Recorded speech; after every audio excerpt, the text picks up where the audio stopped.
Okay, so now we're going to discuss the purpose of the head lift.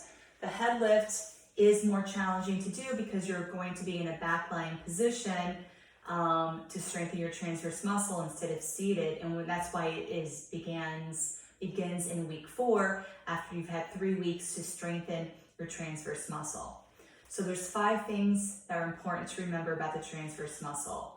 The first is gravity affects the transverse muscle. So we want to be really aware that we're not doing anything that's putting that forward stretch on the transverse as well as the sideways stretch on the transverse muscle. Number 2, we have to remember that belly breathing brings the transverse to the proper position, which is in at the 5th floor. So that's really important when we're doing the head lift. Number 3 is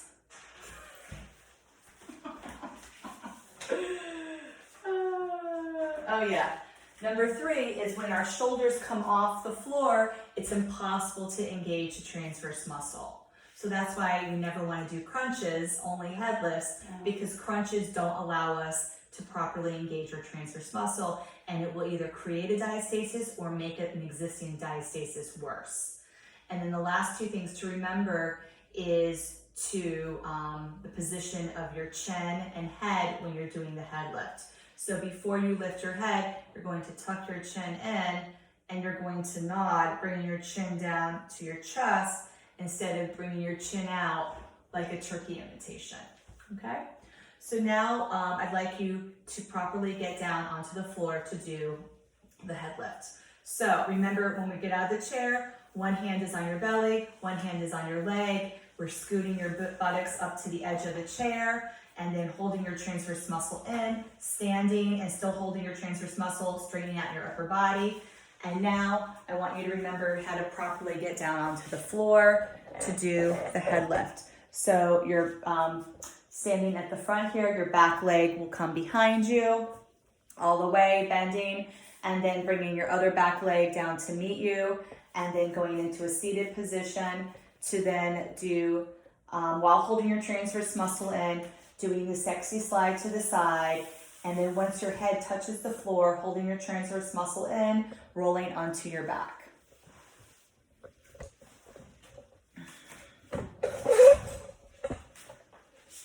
Okay.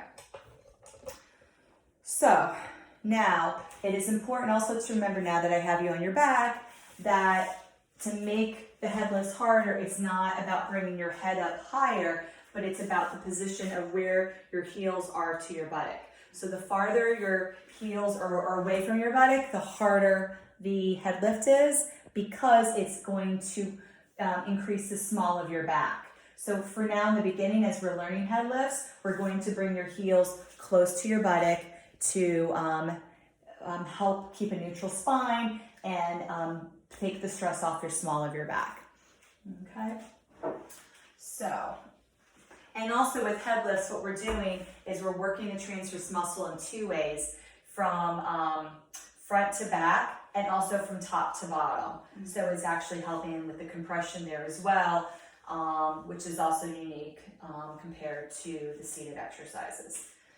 Okay, so the first thing we want to do with the head lift, before we even start the head lift, is we want to warm up the transverse muscle in a back lying position. And the way we're going to do that is we're going to practice the isometric 5 to 6 movements without lifting your head. Okay, so with your, you can have your hands on your belly, and I'm going to put my hands on the small of your back. I want you to take a belly breath and then bring your transverse to the 5th floor and do 10 isometric contractions. So out the back, 1, out the back, 2, stay at 5th, out the back, 3, stay at 5th, out the back, 4, stay at 5th, out the back, 5, stay at 5th, out the back, 6, stay at 5th, out the back, 7, stay at 5th, out the back, 8, stay at 5th, out the back, 9, stay at 5th, out the back, 10, stay at 5th, and you can end with a belly breath. And the purpose of that warm-up is just to remind your transverse muscle how to do that small 5th to 6th movement in a back lying position, which is harder than in a seated position. And that 5th to 6th movement in the head lift is done at step 5 when you lift your head. So at the very end, when you lift your head, you'll do that tiny isometric contraction of 5th to 6th and stay, and then you'll relax out to the 1st for each head lift, okay? So now that we've done the warm-up, we're going to go through the first 3 steps of the head lift, which is the pelvic stabilization. So the first step is the belly breath. So you'll take a breath and you'll bring your belly out to 1st floor. Then the second step is bringing the transverse into 5th floor, holding it there. And the third step is pretending your belly button is zipping up under your ribs. Okay? So let's practice that pelvic stabilization, those first 3 steps. So you're going to take a belly breath, and then transverse goes down to the 5th floor, and with your eyes closed, visualizing your belly button zipping up under your ribs. Okay?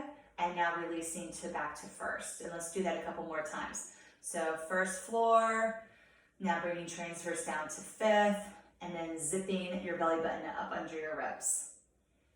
Okay?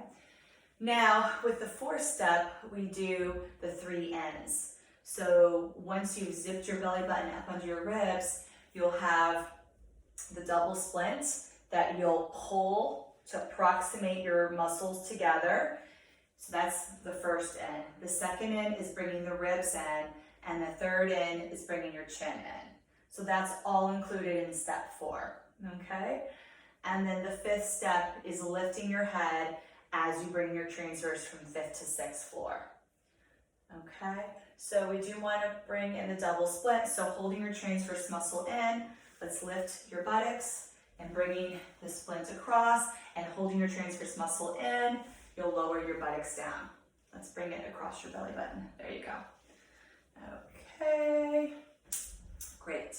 So, are you ready to try the head lift? Okay, so for the first 3 lifts, you're going to allow me to lift your head. So I want you to focus on each step. You can keep your eyes closed, and I will lift your head. And it's important each time, I want you to let me know if your transverse muscle was in or out, because we always want to keep it in at 5th floor when we're 5th to 6th, when we're doing that head lift, and not having the transverse bulge out and create that forward pressure on our weak connective tissue, okay? So I'm just going to be putting my hand under your head, and I'm going to put my hand on your belly to feel for your transverse muscle position. So take a deep belly breath to 1st floor, bring your transverse back to your spine at 5th floor, zip your belly button under your ribs, bring your muscles together with the splint, perfect, ribs in, chin in, 1, stay it, and then we'll relax down. And that would be one of your head lifts. And you did a great job keeping your chin tucked. Was your transverse muscle in or out? I think it was in. In? Okay, let's try it again. So belly breath to 1st floor, bringing your transverse back to 5th floor, zipping your belly button under your ribs, bring your muscles together with the splint, ribs in, chin in, 5th to 6th. Was your transverse in? Yeah. Okay, we'll do that one more time. So belly breath to 1st floor, bring transverse back to 5th, zip your belly button under your ribs, pull your muscles together, ribs in, chin in, 3, and that went the 5th to 6th position.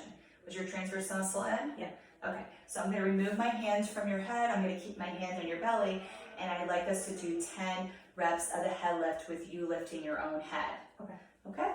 So you can continue to keep your eyes closed. And I did want to mention too, when you pull this in, holding your muscles together, after you keep your transverse at 5th floor while you're lowering your head down, that's when you can relax your arms back out to their neutral position. And then we start the whole process of the 5 steps over again with the belly breath. Okay. Okay? And it's also important to remember with double splinting that we're not locking it in like we did with the seated exercises. We're just pulling it tight across, and that just gives a little more approximation of the 2 recti muscles. Okay? So, belly breath to 1st, bring your transverse down to the fifth floor, zip your belly button under your ribs, muscles in, ribs in, chin in, lift, fifth to sixth. 1, and then while you're at fifth, you lower your head. We'll do 9 more of those, okay? So belly to first floor, bring your transverse back to the fifth, zip your belly button under your ribs, muscles in, arms relaxed, ribs in, chin in, lift, fifth to sixth. Was your transverse in? Yeah. Okay, great. And let's do that again. Belly breath to first floor, belly transverse to fifth floor. Zip your belly button under your ribs, muscles in, shoulders relaxed, ribs in, chin in, and then lift with the isometric contraction, fifth to sixth, holding at fifth when you lower your head, number 3. Okay, and we would do that all the way to 10, and with the head lift repetition, as we see in your guidebook, when we bring this in at week 4, we're doing 3 sets of 10, 3 times a day. Okay, and then in week 5, we do 3 sets of 20, 3 times a day of the head lifts. And in week 6, we do 3 sets of 30, 3 times a day. And then for the rest of the weeks, we stay at the 3 sets of 30, 3 times a day as the contracting exercises increases in number. Okay, all the other things in the guidebook stay the same. You wear your splints all the time, and there is a soft splint, the together wear, which is comfortable for sleeping, so you'll be going home with one of those. During the day, you wear your 2 splints, the diastasis rehab splints on now, and then at bedtime you can wear the together wear tank and splint because it has a softer elastic for sleep. And then you're going to remember to hold your transverse muscle in with all of your activities, like going from seated to standing, back lying to standing, seated, standing. Every time you move, we want to make sure we engage and hold our transverse muscle in at that fifth floor, and especially when we get up and down as well. So these are all important to do throughout this 18-week program so that we're not putting stress on our diastasis and stretching that connective tissue either forward or sideways. Okay, so now I'm going to have you properly get off the floor. So you're going to log roll all the way to your side, holding your transverse muscle in, and then you're going to use your arms to push yourself into a seated position while you hold your transverse muscle in. And then from the seated position, you're going to put one leg in front of you. While you're kneeling, put one leg in front with your knee not going over your foot, and holding your transverse muscle in. You'll push yourself up into a standing position, bringing your leg net there, and then stand all the way up, holding that transverse muscle in the entire time. And that's the end.